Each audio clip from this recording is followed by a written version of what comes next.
Bon, Monsieur le ministre d'État, nous avons la chance de vous avoir aujourd'hui pour un entretien qui va porter sur le rôle de la coopération internationale pour le développement dans la sécurité alimentaire. Vous êtes ministre d'État en Centrafrique et, si j'ose dire, vous êtes à la fois le ministre d'État pour un vaste secteur des infrastructures et des communications, mais aussi, récemment, vous avez pris la charge du plan et du développement.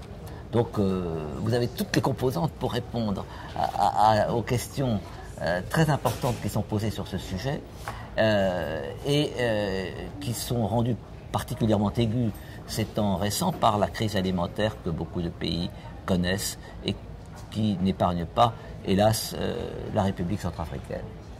La sécurité alimentaire est devenue depuis longtemps un objectif majeur.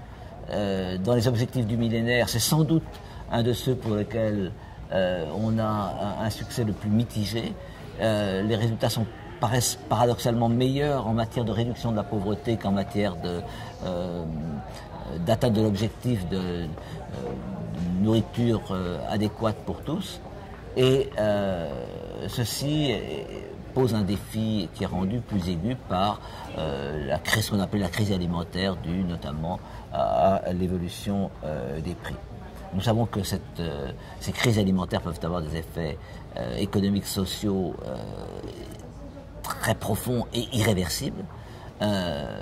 C'est donc un objectif majeur de la politique des pays et par le fait même de la coopération internationale. Il y a deux questions que j'aimerais vous poser, car elles sont au cœur de ce débat que nous avons ici au Forum pour la coopération pour le développement.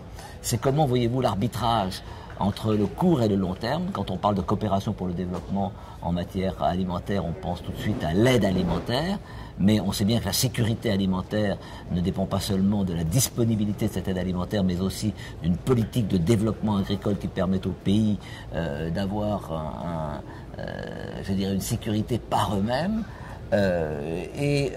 Deuxièmement, vous avez écouté hier dans une séance plénière faire un exposé extrêmement intéressant sur la redevabilité et la transparence.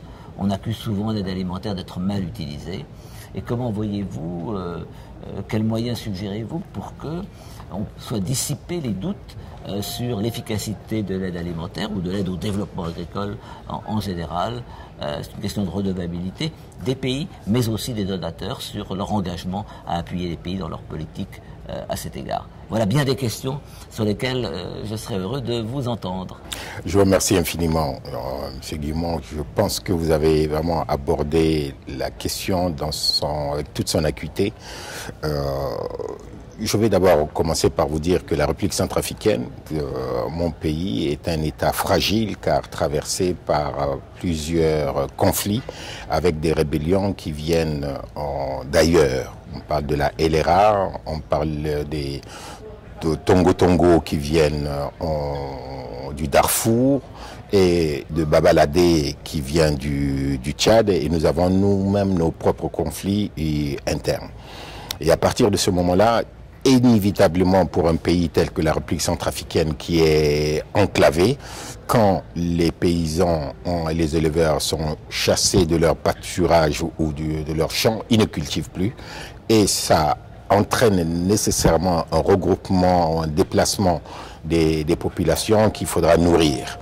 Et très souvent, dans ce cas-là, face à cette urgence humanitaire, il faut nourrir des dizaines de milliers de gens, alors nous recevons une aide alimentaire massivement.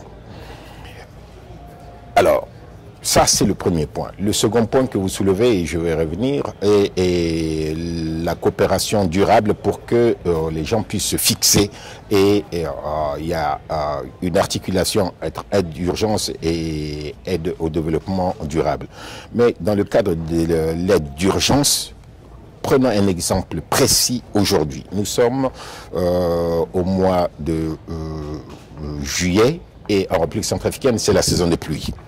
Et à partir du moment où c'est la saison des pluies, très peu de routes sont praticables et très peu de routes sont accessibles en termes de accès à la population qui est vulnérable. Si on décide une aide aujourd'hui, à moins de le parachuter, on a des problèmes parce que cette aide ne peut pas venir immédiatement. Et étant donné que nous sommes dans une zone de conflit, il faut déjà que l'État sécurise l'acheminement de cette aide. Et vous voyez, j'y vois un double défi. Le premier défi, c'est le défi sécuritaire physique, c'est-à-dire l'aide va quitter, les produits vont quitter Douala pour arriver à leur zone de destination en traversant plusieurs barrières illégales, mais c'est pas seulement propre à la République centrafricaine, en traversant plusieurs zones ou des villages de conflit.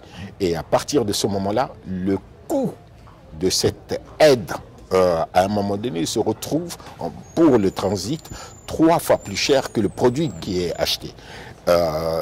Une tonne d'un produit qui peut à l'origine coûter $300, mais le transit coûte 500 $.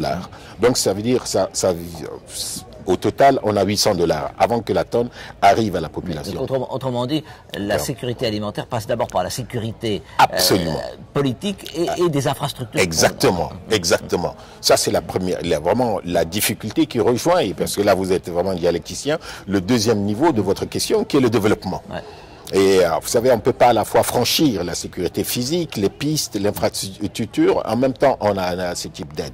Alors, pas plus tard qu'il y a un mois, la FAO a eu des problèmes parce qu'on n'a pas pu acheminer une aide d'urgence dans un pays, dans une zone de conflit, et on est arrivé à la date de péremption de ces produits-là.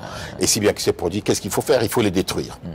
Alors ça a posé des problèmes. On a à la fois des gens qui ont besoin de manger, qui ont besoin de nourriture, mais en même temps ces produits-là sont avariés et dépassés. Donc vous voyez, c'est la pertinence. À ce moment-là, on se demande si l'aide est utile. Alors ce qu'il faudra, à mon avis, comme point de réflexion, comme vous dites, c'est arriver à faire en sorte que l'État soit en possession de l'entièreté du process, à la fois sécuritaire. En même temps, ceux qui veulent aider n'aideront pas uniquement en donnant de la nourriture, mais il y a la possibilité, à travers des pistes, à travers des routes, sécuriser cette aide. Voilà le double défi. Mais, comme vous êtes aussi très dialecticien, vous liez ça avec la reddition des comptes, la responsabilité mutuelle. Évidemment, le donateur, il a remis 1000 tonnes de farine à la population donc de blé, et il revient au mois de décembre, pendant la saison sèche, il constate que les gens meurent toujours de faim. Mais sans compter, pendant la saison des pluies, cette aide n'a pas pu être acheminée. Et qu'est-ce qu'on fait pour que ça arrive vite? Il faut que l'État passe un appel d'offres à des transitaires pour pouvoir acheminer cela. Donc il y a besoin d'une coopération qui ne soit pas seulement sous la forme d'une aide alimentaire dont on voit bien toutes les limites, mais aussi d'une coopération qui permette au pays d'avoir des mécanismes de protection contre les risques, qui soient des risques climatiques ou des risques ou des risques de prix. Alors on a parlé des infrastructures, on a parlé de la sécurité, mais est-ce qu'il n'y a pas aussi pour des mécanismes d'assurance qu'il faudrait développer pour que les petits producteurs puissent faire face à ces difficultés? À mon avis, c'est vers cela qu'il faudra aller. C'est vers là qu'il faudra aller. Il faudra renforcer cela. Ce type d'assurance ne peut se faire qu'avec des acteurs qui soient pleinement conscients de cette difficulté dont vous venez. Et à partir du moment où le donateur, le bailleur n'est pas conscient de cela, lui, je ne veux pas cracher dans la soupe en disant, il soulage sa conscience en disant j'ai donné, j'attends qu'on me rende des comptes, mais cette aide, pour qu'elle soit pertinente, il faudra qu'elle soit accompagnée de l'assurance dont vous parlez. L'organisation de la population qui est vulnérable, mais utilisatrice de cette aide, devrait en même temps s'accompagner de l'infrastructure supra pour pouvoir l'organiser afin que ce soit elle qui organise même la distribution de cette aide et non que ça vienne par le pouvoir central très loin. du lieu. On a besoin de ces relais, et même quand on parle d'assurance contre les risques climatiques, chacun sait que c'est une assurance qui ne peut être qu'une assurance de groupe, qui passe par l'intermédiaire ou de coopératives ou de groupements villageois. C'est exact, c'est exact. Les difficultés d'organiser les coopératives villageoises, malheureusement, sont liées au fait qu'on est aussi traversé par des zones de conflit. Ouais. D'où la possibilité de s'entendre ensemble et au lieu d'agir dans un cadre uniquement local, national, il faut avoir une approche beaucoup plus transversale, d'abord dans l'étude des problèmes, mais régionale et également pour voir d'où viennent ces conflits et comment les arrêter pour pouvoir protéger ces populations vulnérables. Un mot peut-être sur ce que vous avez dit hier à propos de la redevabilité. Vous avez fait état de ces doutes qui planaient dans la communauté internationale sur l'efficacité de certains types d'apports, dont l'aide alimentaire, et vous en avez donné vous-même des exemples. Que peut-on faire pour dissiper ces doutes et rendre cette coopération plus réactive, parce que dans la redevabilité dont vous parliez hier, il y a la transparence dans les pays, mais il y a aussi la redevabilité des pays donateurs pour que l'aide alimentaire, si elle est nécessaire malgré le développement agricole que l'on souhaite, ne soit pas fournie avec des retards qui la rendent totalement inefficace. Je vous remercie encore pour cette question. Je pense, vous voyez, je vais prendre un exemple très précis, qui est l'exemple du processus dans la réforme du secteur de sécurité en venant au principe de démobilisation, désarmement et réinsertion. Beaucoup de donateurs interviennent dans ces secteurs, mais en définitive, vous voyez, y compris l'aide qu'ils donnent, que ce soit numéraire, fiduciaire, que ce soit en matériel, que ce soit alimentaire, n'atteignent pas beaucoup la population parce que même les négociations se font avec les chefs armés. Si bien qu'on se retrouve à la fois dans un système complètement hétérogène. Hier, je donnais l'exemple, un gouvernement d'union nationale, un gouvernement de transition qui est composé sur la base d'une entente politique n'est pas forcément gage d'efficacité. Pourquoi? Dans un seul gouvernement, vous pouvez avoir affaire à des anciens chefs de guerre qui n'ont combattu que pour accéder à cette présidence.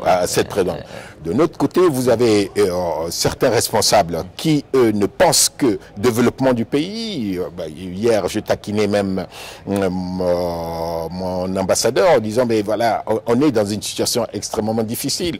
Nous réfléchissons sur le très long terme, à 20 ans, alors que les autres, je parlais de ces chefs de guerre ou de certains chefs politiques, ils se disent, mais comment construire ma propre maison, comment avoir un véhicule? On est dans ce système complètement hétérogène et le bailleur en face, qu'est-ce qu'il voit? Il voit un gouvernement. Il oublie que le gouvernement est hétérogène ou il feint ne pas le savoir. Et son approche est totalement normative. On suit un certain nombre de procédures et si la procédure n'est pas respectée, alors on est éligible ou pas éligible. Bon, la difficulté c'est quoi? On répercute le même process exactement en province. Au lieu qu'on s'adresse à la population, on s'adresse à quelques chefs de guerre. Si on s'adresse à quelques chefs rebelles, qu'est-ce qu'il faut? En définitive, au lieu d'une véritable politique de réinsertion avec un développement local, on se retrouve à gérer les PGA, les plus globales d'alimentation. Qu'est-ce qu'on voit? On voit les chefs qui rassemblent un certain nombre d'individus et qu'il faut payer. Alors ces individus, parfois, ils sont malins. Ils attendent une fois que la PGA, la prime globale d'alimentation, est terminée. Alors ils commencent à couper les routes, ils commencent à faire de la rébellion. Donc voilà pourquoi je dis, autant au niveau du gouvernement, il faut que nous soyons responsables. Il faudra que nous rendions des comptes. Autant parmi les donateurs, il faudra quitter cette approche totalement normative et essayer de voir le problème de développement dans son entier, au lieu à un moment donné de compter, oui, on a démobilisé tant de rebelles, on leur a donné tant, et quid du développement? Oui, mais dans ce problème de redevabilité, vous évoquez une question qui est très difficile, qui est les modes d'intervention des pays partenaires dans des États fragiles comme l'est la République centrafricaine, où il y a des zones d'insécurité, des chefs rebelles qui ont le pouvoir sur des territoires spécifiques, et ce sont des endroits où il faut acheminer l'aide. Alors comment faire dans ces conditions? En commençant déjà à poser, me semble-t-il, je le dis modestement, en oubliant le côté normatif, en disant que les mêmes règles qui s'appliquent dans un pays normal, qui n'est pas en conflit, doivent pouvoir s'appliquer dans un pays et dans un État fragile et en conflit avec la République centrafricaine. Il faut changer déjà de paradigme. La difficulté justement d'un État tel que la République centrafricaine, qui est un État fragile, justement c'est parce qu'elle ne paye pas à des règles normales dans un pays normal avec des institutions. D'où le renforcement des capacités, y compris de compréhension des donateurs, devient nécessaire. Monsieur le ministre d'État, il nous faut mettre un terme à cet entretien, malheureusement. Est-ce que vous seriez d'accord sur cette double conclusion, à savoir que nous avons besoin de prendre les problèmes en amont et que ce n'est pas seulement un problème d'aide alimentaire à acheminer dans des circonstances particulières quand le pays est fragile, mais aussi un problème général de développement et de développement agricole qui a été beaucoup négligé par les donateurs d'ailleurs au cours des années passées, et qu'il faut prendre en compte la vulnérabilité des pays ex-ante en avant pour prévenir les problèmes qui sont si aigus dans un pays comme la Centrafrique, et pas seulement chercher à les résoudre, même si naturellement il faut chercher à les résoudre par des moyens appropriés. Je vous en veux un peu de m'avoir tiré cette conclusion. Vous aurez pu me la laisser comme conclure, mais je la partage entièrement. Merci beaucoup, monsieur le ministre d'État. Merci beaucoup.